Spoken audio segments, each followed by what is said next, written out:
আমি এখন আছি চাঁদপুর লঞ্চ ঘাটে। এখন রাত 12টা 20 এবং রাত 12:30টায় এই লঞ্চটি ঢাকার উদ্দেশ্যে ছেড়ে যাবে। আপনাদের জ্ঞাতার্থে জানাচ্ছি, লঞ্চটি চাঁদপুরে আজকে রাতের জন্য শেষ লঞ্চ।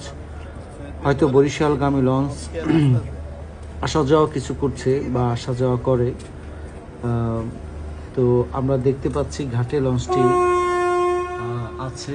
লঞ্চটি থাকার কথা ময়ূর 7, আমি যতদূর জানি, কিন্তু